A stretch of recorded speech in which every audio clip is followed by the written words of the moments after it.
Hey, welcome to Lights Clear University. I'm Tommy Adkins, and this is the first module in our commercial lighting series.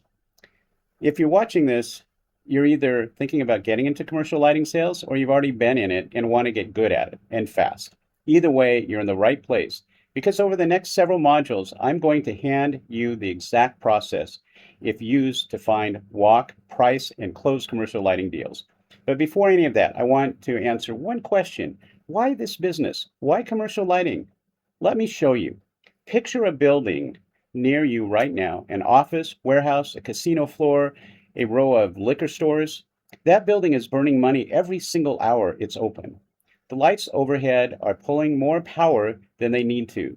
They're failing more often than they should, and they're quietly draining the operating budget of whoever signs the checks for that business. Now, here's the key. The owner knows the bill is high. What he does not know is how is he going to fix it? That gap between the problem somebody's feeling every month and the solution they don't know exists, that's the gap that's the entire commercial lighting business. And it's one of those best businesses for somebody to get into. I've spent about 30 years in B2B sales, the last 10 of those in a commercial lighting. I've sold a good amount in good economies and bad ones. I've sold in Las Vegas, Portland, Salt Lake, Seattle, and I'm telling you, very few products let you walk into a room, show somebody hard numbers, and have those numbers do the closing for you.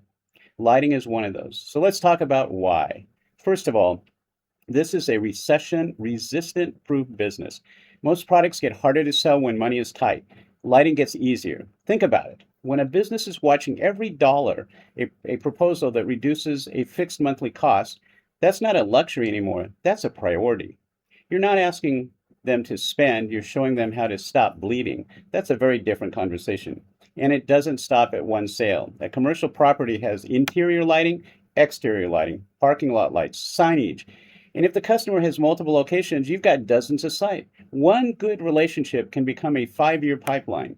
That's the difference between having a job and building a business.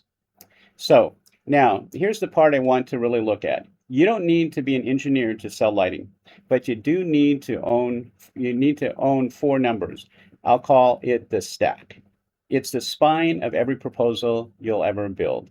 Number one, energy cost reduction. An LED retrofit usually costs lighting energy use by 50 to 75% on a facility spending thousands a month just on lighting. That's real money recovered every month forever. Number two, maintenance reduction. Old fixtures fail, and somebody's got to send a guy up on a lift to change the bulbs in a 30-foot ceiling. LEDs last longer, fewer service calls, less downtime, fewer safety incidents. Number three, rebates. Utility companies will often pay the part of the rebate. Why? Because a cutting demand is cheaper for that building than building new power plants. That's free money that lowers your customers' out-of-pocket costs. And a good rep knows how to find it. Number four, tax incentives. There's a federal tax called Section 179 that rewards commercial building and energy efficient upgrades. Now, basically, what happens is they get a 100% write off in the first year versus doing what's called straight line depreciation or some of the total. They can take it all in that year. So those stack, so stack those together. Lower energy, lower maintenance, rebate offset, tax benefits on a good project. The payback period is often just 2 to 3 years, and the savings keep running for a decade after. That's not a sales pitch. That's an arithmetic equation, and your whole job is put to that.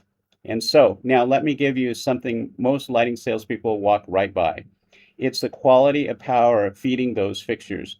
There's something called dirty power, harmonics, surges, volt distortion, and it's quietly destroying LED drivers. It eats up the savings. It damages other equipment also in the building.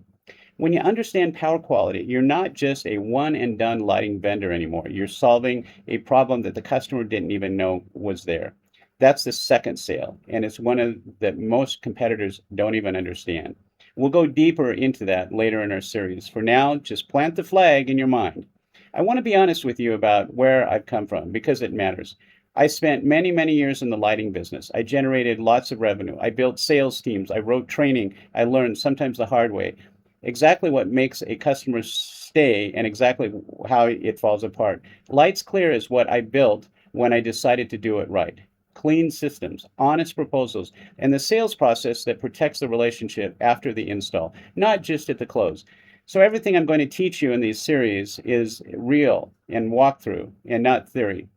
So here's what I wanted you to take away from this short video. This is a business where the product practically sells itself. If you know how to set up the numbers, your job isn't the loudest person in the room.